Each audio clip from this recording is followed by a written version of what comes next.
So we're gonna be watching the worst time in history to be born as a human by barely evolved. This is you. There's your dad, his dad, and his. Keep going. Soon you'll fly past powdered wigs, chainmail, mammoths, and eventually stumble upon a guy squatting in the dirt, chewing on a beetle, and trying not to die before sundown. That guy? That's your ancestor. He has no name, no shoes, and no idea that you, a distant descendant with a snack addiction, I do find it fascinating that we are like the survivors of your past generations. So that means that there had to be someone born before even any type of camera existed, which I find fascinating because that means that at least my family bloodline was strong enough to survive to where we are now in 2025. caffeine dependency, even exist. But here's the thing. If that guy, or any one of the thousands of people in your ancestral chain Yeah, we wouldn't had be here. tripped at the wrong moment, Oh, I wonder what killed. Ew. gotten eaten by something toothy, or just failed to reproduce, you wouldn't be here. You exist because 1,000 people before you didn't die when they should have. Whole family bloodline gets pussy. That's what it means. Generational. You're not lucky, you're the byproduct of violent coincidence and stubborn biology. Daddy? So let's take a look at how close you came over and over again to never being born at all. We're going to rank 5. Whenever I think about that, it's like the little butterfly effect. So the butterfly effect, let's say that you go out to a party, there's a chance that you might meet your wife in that exact same party that night. But if you don't go to that party, that means that you never met her. So that means that the whole lineage of kids that were supposed to be born from that woman just never existed. Which is absolutely insane because that means that it all lined up perfectly for me to be here today. So I love that idea. Deadliest periods in human history, from bad but survivable to you might as well start writing your will at birth. Let's get right into it. Number 5. Ice Age. Around 20,000 years ago, during the last glacial maximum, Earth wasn't exactly cozy. Massive ice sheets, up to 2 miles thick, smothered huge chunks of North America, Europe, and Asia. Average global temperatures dropped by about 10 degrees Fahrenheit, 6 degrees Celsius, turning most of the planet into a frozen wasteland where food was a distant rumor. If you were alive back then, your daily routine involved not dying of hypothermia, hunting woolly mammoths the size of school buses, and occasionally running away from creatures like the cave lion, Panthera spelaea, one of the largest wild cats in history. Your house? Probably a mammoth That also pretty much means that there has to be one type of like descendant from your bloodline that was alive during the time that mammoths were alive, so they were able to witness them, and a bunch of other creatures that are now extinct. own hut, or a cave shared with 40 of your least favorite relatives. Your clothing? Animal hides stitched together with bone needles. Want dinner? Good luck. You're armed with a sharpened stick, and your target weighs 6 tons and is actively trying to kill you. And if starvation didn't get you, a simple infected cut probably would. There were no antibiotics, no vaccines, and no emergency rooms, just a lot of home remedies involving chewing random plants and hoping for the best. Despite all this, Homo sapiens adapted, inventing tools, mastering fire, and even creating early art like the cave paintings at Lascaux. The dawn of agriculture. Somewhere around 10,000 years ago, Okay. humans had a brilliant idea.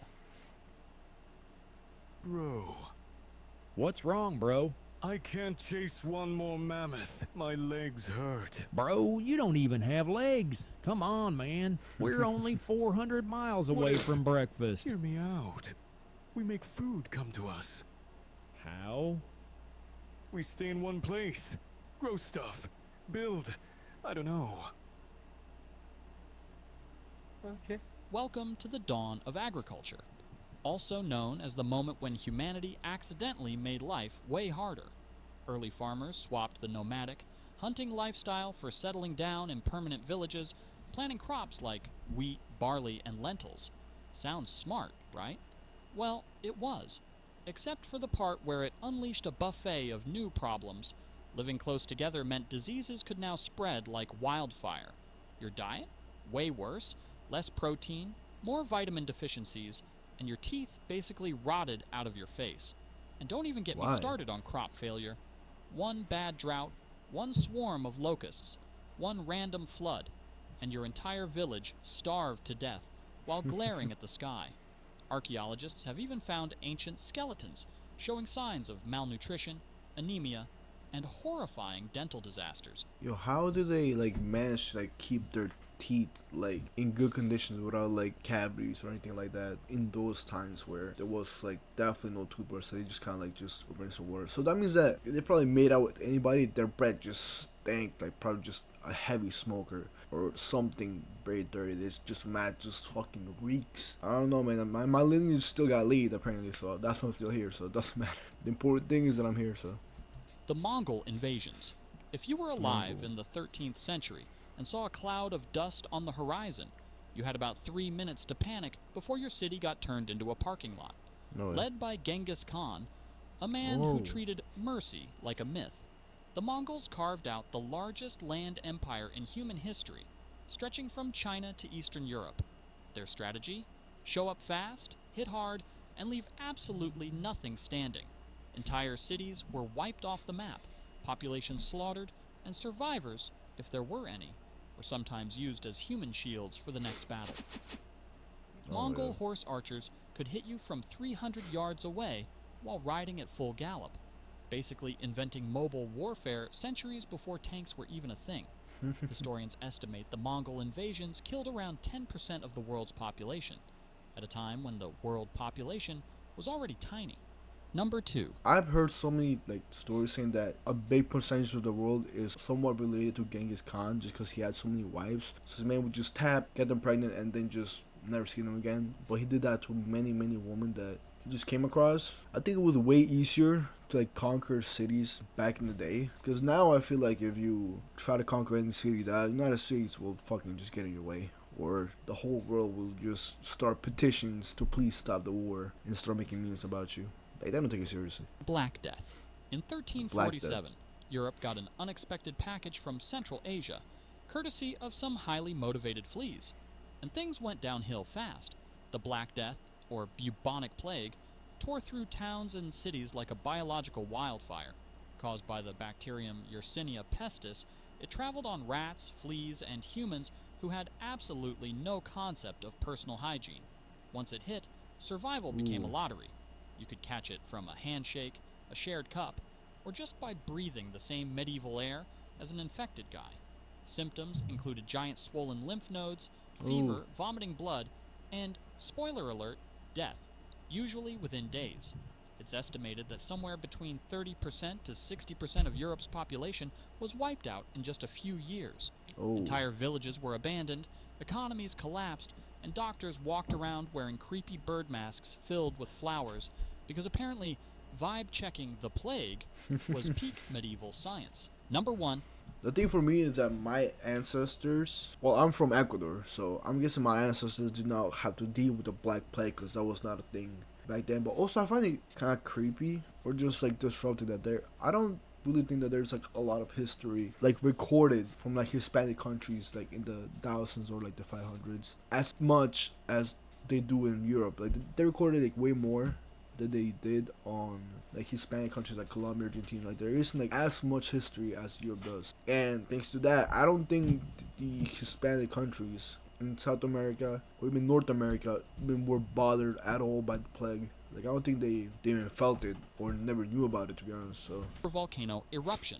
Around 74,000 years ago, the Toba supervolcano exploded and nearly deleted humanity from existence. When Toba erupted, it launched over 670 cubic miles of ash and debris into the sky, enough material to cover the entire United States. oh, The eruption triggered a volcanic winter so devastating that sunlight was blocked for an estimated 6 to 10 years. Global temperatures crashed by up to 27 degrees Fahrenheit, 15 degrees Celsius. Plants withered, animals starved, and ecosystems collapsed worldwide. For early humans, already struggling just to find enough calories not to die every day, it was catastrophic. yeah. Food supplies vanished. Entire landscapes turned to frozen deserts. Rivers dried up. Forests became graveyards. It's estimated that the total human population shrank to fewer than 3,000 individuals. a genetic Oh. bottleneck so tight that every person alive today likely descends from that tiny handful of survivors. No Cousin. crops, no animals, no sunlight, no second chances. Imagine spending your entire life in darkness, freezing, starving, with the constant fear that today might simply be the last day anyone sees the sun. And yet, I can't imagine that. somehow, against all odds, a few stubborn, desperate humans managed to endure. You exist because they didn't give up when everything else did. Thanks for watching Barely Evolved. Shout out to my great cousin that just managed to pull it through. But I still find it hard to believe that my lineage goes back to like the year like 1013. But also I feel bad for the people that had to like endure like living for like those 10 years that it was estimated that they pretty much had no sun. That means that didn't they enjoy like summer day or like winters where it's nice out, or where you have like some nice environments. That pretty much had just London for 10 years where there was absolutely no sun. But I don't think it would matter that much to people from England just because they have like the shittiest weather where it's so gloomy all the time. So I think they would have adapted to it like it was just another day. Alright, shout out to Barely Bald. Love your beauty, man.